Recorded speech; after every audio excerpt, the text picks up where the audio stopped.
Assalamualaikum warahmatullahi wabarakatuh. Innal hamdalillah nahmaduhu wa nasta'inuhu wa nastaghfiruh wa na'udzu billahi min shururi anfusina wa min sayyiati a'malina may yahdihillahu fala mudhillalah wa may yudhlil fala hadiyalah. Asyhadu an la ilaha illallah wahdahu la syarikalah wa asyhadu anna Muhammadan abduhu wa rasuluhu allazi la nabiyya ba'da amma ba'du. Alhamdulillah, puji serta syukur kita panjatkan kehadirat Allah Subhanahu wa taala. Alhamdulillah dengan kenikmatan yang sangat besar kepada kita semuanya, nikmat iman, nikmat Islam, nikmat kesehatan, sehingga kita bisa melaksanakan kewajiban, melaksanakan perintah Allah Subhanahu wa taala di bulan Ramadan ini adalah melaksanakan saum di bulan Ramadan. Mudah-mudahan kita semuanya mendapatkan rahmat dari Allah, mendapatkan ampunan dari Allah, dan dikuatkan, disehatkan sehingga kita bisa melaksanakan saum di bulan Ramadan ini dari awal sampai akhir.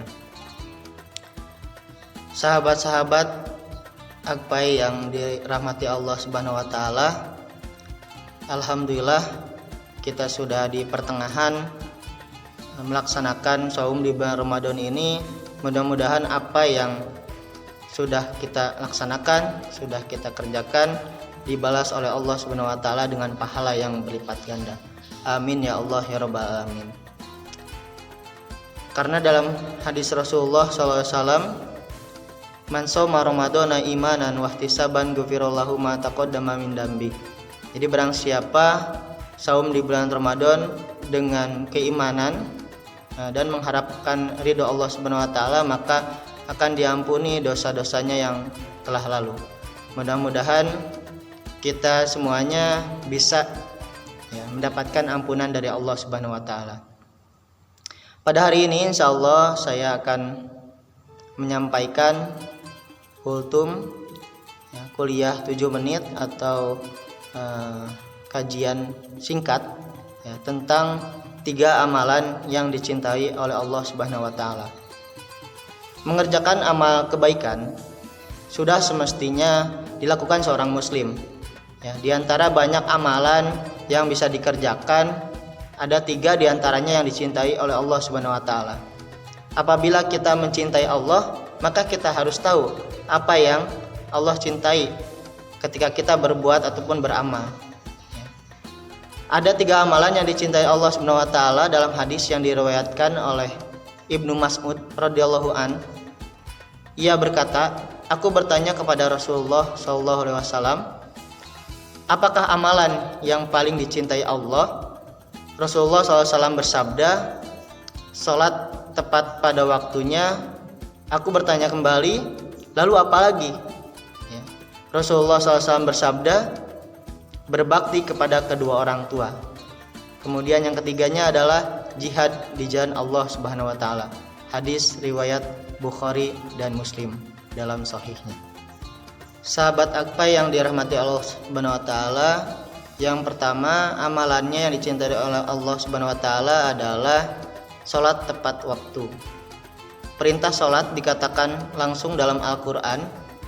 Salat diwajibkan atas setiap muslim sebagaimana Allah Subhanahu wa taala berfirman dalam surat An-Nisa ayat 103, innas salata kanat 'alal mu'minina kitaban mauquta. Sesungguhnya salat itu merupakan kewajiban yang waktunya telah ditentukan atas orang-orang mukmin. Jadi Allah Subhanahu wa taala sudah memerintahkan kita untuk salat wajib, khususnya 5 waktu itu sudah ada ditentukan waktu-waktunya, baik salat subuh, salat zuhur, salat asar, salat maghrib, dan salat isya. Ketika Allah mencintai amalan tersebut, berarti Allah akan memberikan kepada kita rahmatnya, pahalanya, sehingga kita berusaha sama-sama untuk as-salatu ala waktiha, salat pada waktunya. Amalan yang kedua yaitu berbakti kepada kedua orang tua. Ini salah satu yang dicintai oleh Allah Subhanahu wa taala adalah berbakti kepada kedua orang tua, mengacu dari hadis riwayat Ibnu Umar yang menceritakan seseorang datang menghadap Nabi SAW dan meminta izin kepada beliau untuk berperang. Nabi berkata, "Apakah kedua orang tuamu masih hidup?" Ia menjawab, "Ya." Nabi berkata lagi, "Berjihadlah kamu kepada mereka, berbakti kepada kedua orang tua." Hadis riwayat Bukhari dan Sahih Bukhari, Abu Daud dalam Sunan Abu Daud, At-Tirmizi dan Sunan At-Tirmizi. Cara berbakti kepada kedua orang tua bisa kita lakukan dengan berbagai hal, ya. Bisa dengan memberikan kasih sayang, memberikan bantuan, termasuk doa kepada kedua orang tua. Meminta ridho kepada kedua orang tua, apa yang kita kerjakan itu harus ada ridho dari orang tua, karena ridhollahi fi ridhol walidain, ya, ridho Allah itu terdapat pada ridhonya orang tua. Sehingga kunci dalam kehidupan itu, apabila kita ingin bahagia, ingin mulia dalam kehidupan, maka muliakanlah orang tua, maka bahagiakanlah orang tua. Nah, saya di sini tidak menjadi apa-apa ketika orang tua tidak ridho. Ya, ketika orang tua ridho, Allah pun akan ridho. Jadi kesuksesan kita, kebahagiaan kita itu adalah ketika kita bagaimana caranya berbakti kepada kedua orang tua. Bagaimana kalau orang tuanya sudah meninggal? Maka kewajiban kita adalah mendoakannya, ya, mendoakan agar orang tua itu diampuni dosanya, ya, agar orang tua itu disayangi oleh Allah Subhanahu wa taala. Ya, insya Allah nanti kita bertemu di surganya Allah Subhanahu wa taala. Yang ketiga, amalan yang dicintai Allah Subhanahu wa taala adalah berjihad di jalan Allah. Ya.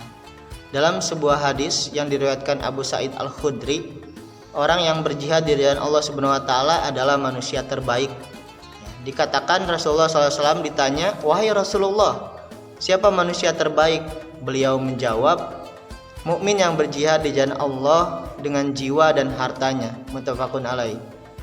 Sehingga di sini kita bersungguh-sungguh bagaimana kita hidup itu ada di jalan Allah Subhanahu wa taala, baik jiwa dan hartanya. Sahabat Akfa yang dirahmati Allah Subhanahu wa taala, mudah-mudahan kita bisa mengamalkan, ya, 3 amalan yang dicintai oleh Allah Subhanahu wa taala. Yang pertama adalah sholat tepat waktu, yang kedua adalah berbakti kepada kedua orang tua, yang ketiga adalah berjihad di jalan Allah Subhanahu wa taala.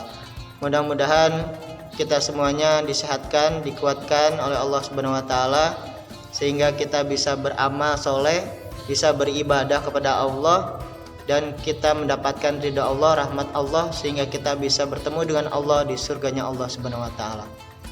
Terima kasih atas perhatiannya. Mohon maaf apabila ada kesalahan. Yang benar datangnya dari Allah Subhanahu wa taala, yang salah dari diri saya sendiri. Terima kasih. Wallahu muwaffiq ila aqwamit thoriq. Wassalamualaikum warahmatullahi wabarakatuh.